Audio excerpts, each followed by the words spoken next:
اچھا، یعنی کہ آپ یہ کہہ رہے ہیں کہ اس وقت جو پی ٹی آئی کے اراکین پارلیمنٹ میں بیٹھے ہیں ان سب کے ساتھ اسٹیبلشمنٹ کا رابطہ ہے اور اچھے ریلیشن شپ ہیں ان کے ساتھ، اور پھر رکاوٹ کچھ لوگ ہیں جو نہیں چاہتے کہ یہ مذاکرات کامیاب ہوں اور یہ تعلقات بحال ہوں بانی پی ٹی آئی. کچھ لوگ چاہتے ہیں کہ بانی پی ٹی آئی جیل میں ہی رہیں. جو یہ کانسیپٹ آتا ہے وہ ٹھیک ہے؟ نہیں، اس پہ تو میں یہ نہیں کہہ سکتا کہ کچھ لوگ یہ چاہتے ہیں، لیکن یہ ضرور ہے کہ جب آپ کہیں بیٹھے ہوتے ہیں، پارلیمنٹ میں ہوتے ہیں، الیکشن لڑ رہے ہوتے ہیں، تو آپ کا کسی نہ کسی کے ساتھ رابطہ ہوتا ہے. میں یہ بتا رہا ہوں کہ میرے علم میں جو بات ہے کہ وہ ہر کسی کے رابطے ہیں، اور ان کے جو چیف منسٹر ہیں وہ تو منسٹر آف انٹیریئر کے ساتھ بھی میٹنگز کر چکے ہیں اور جو پرائم منسٹر کے ساتھ بھی میٹنگز کر چکے ہیں. تو یہی رابطے اسی قسم سے ہوتے ہیں نا. ان کے ممبران جو ہیں ان کے بھی رابطے ہیں اسی طرح سے، کوئی اسپیکر کے تھرو، کوئی دوسرے باہر کے لوگوں کے تھرو. تو رابطوں کا مطلب یہ نہیں ہے کہ ان رابطوں سے کوئی مثبت نتائج نکل آئیں گے. مثبت نتائج اس وقت نکلیں گے جب یہ سمجھیں گے کہ ہاں وقت آ گیا ہے کہ ہمیں معاملات کو آگے لے کر چلنا چاہیے. رائٹ. آپ کی پوزیشن کیا ہے؟ کبھی آپ پی ٹی آئی کے بھی اتحادی رہے ہیں، لیکن ظاہر ہے کہ 9 مئی کے بعد حالات ٹوٹلی چینج ہو گئے اور اس کے بعد اب آ کر کچھ اور اپوزیشن کے اتحاد بننے جا رہے ہیں اور بن چکے ہیں، جس کو محمود اچکزئی صاحب لیڈ کر رہے ہیں. آپ کس سائیڈ پر ہیں؟ آپ حکومت کے اتحاد کے طرف ہیں یا پھر اپوزیشن کے اتحاد کو آپ صحیح سمجھتے ہیں؟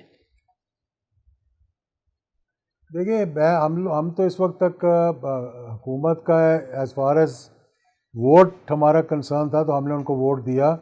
جب اتحادی جماعتوں کی میٹنگ ہوتی ہے تو ہمیں بلایا جاتا ہے، لیکن ہمارا ایک نیوٹرل سٹانس ہے.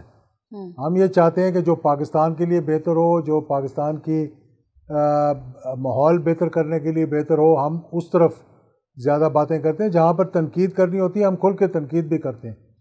یعنی میں نے اسمبلی کے اندر کھڑے ہو کے بھی جب یہ گندم کا مسئلہ اٹھا تھا تو میں نے تقریر کی، اور دیگر معاملات میں بھی حکومت کو جو کچھ کہہ سکتے ہیں وہ ہم کہتے ہیں. اپوزیشن جو ہے وہ مطلب سوائے احتجاج کے مجھے تو کچھ نظر نہیں آ رہا، اور مجھے نہیں لگتا کہ موجودہ صورتحال میں کوئی ایسا اتحاد بنے گا جو کہ بڑا ایک مثبت اتحاد ہوگا، کیونکہ ہر جماعت اس وقت سمجھتی ہے کہ ہمیں آگے لگایا جائے اور باقی ہمارے پیچھے لگ جائیں، چاہے وہ جے یو آئی ایف ہو یا جماعت اسلامی ہو یا پی ٹی آئی ہو. یہ کسی کا بغل بچہ بننا پسند نہیں کریں گے. تو آپ اس اتحاد کی کوئی دیکھتے نہیں ہیں کہ ابھی اس میں کوئی کامیابی ہوگی؟ اچکزئی صاحب کوششیں کر رہے ہیں اور اس وقت بانی پی ٹی آئی نے بھی ان کو یہ دے دیا اختیار کہ وہ حکومت کے ساتھ مذاکرات کریں، جو کہ یہ بھی امید کی جا رہی ہے کہ شاید نیکسٹ ویک سے ملاقاتیں بھی شروع ہو جائیں گی. تو آپ کو نہیں لگتا کہ اس اتحاد سے کچھ نکلنے والا ہے؟ نہیں، مجھے ایسے تو نہیں لگتا کہ فوری طور پہ اس اتحاد سے کچھ نکلے گا. لازمی بات ہے جتنی مضبوط اپوزیشن ہوگی اتنا ان کا ویٹ ہوگا. لیکن اپوزیشن کا ویٹ چلے اندر بھی ہوتا ہے باہر بھی ہوتا ہے اسمبلی کے. لیکن ابھی اس وقت اسمبلی کے اندر تو حکومت کمفرٹیبل ہے نا، ان کو کوئی ایسا مسئلہ نہیں ہے جب تک کہ کوئی بڑا اتحادی ان کو چھوڑ کر نہ چلا جائے. ایم کیو ایم نہ چھوڑ دے، پیپلز پارٹی والے نہ چھوڑ دیں، یا کوئی اور ایسی جماعتیں نہ چھوڑ دیں کہ ان کی سمپل میجورٹی ختم ہو جائے.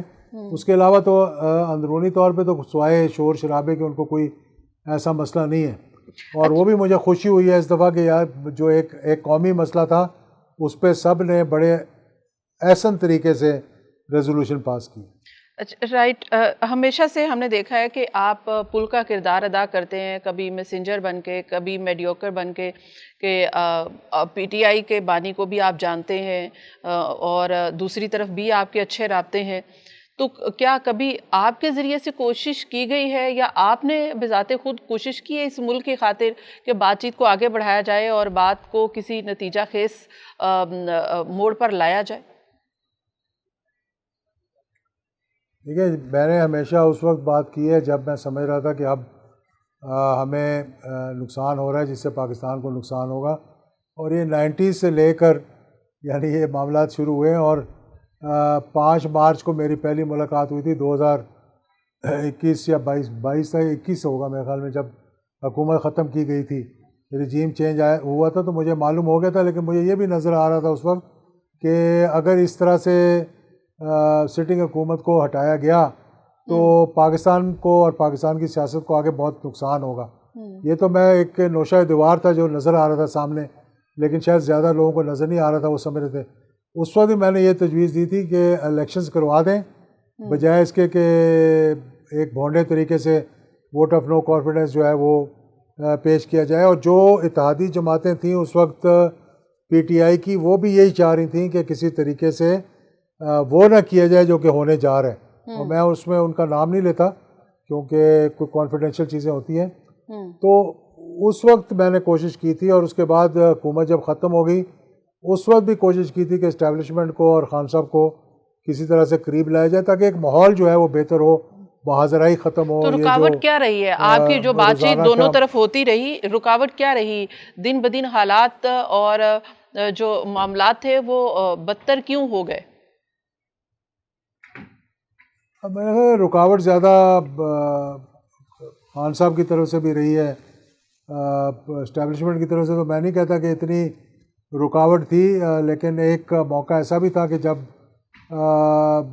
میٹنگ ایک طے بھی ہو گئی تھی بڑے سینئر لیول پہ، 2 میٹنگز ایوان صدر ہونے کے بعد خان صاحب کی ایک میٹنگ طے بھی کروا دی تھی، اور اگر وہ میٹنگ ہو جاتی شاید حالات تبدیل ہو جاتے، لیکن اس پہ پہلے تو خان صاحب نے انکار کر دیا اس ملاقات سے، جو پھر انہوں نے کہا اچھا ہم سوچیں گے، لیکن اسی دن پھر وہ 3 نومبر ہو گیا جب گولیاں چل گئیں وزیر آباد ان کے جلسے پہ، تو اس کے بعد پھر ایسا ماحول ہو گیا کہ ہر کوئی پیچھے ہٹ گیا اس معاملے سے۔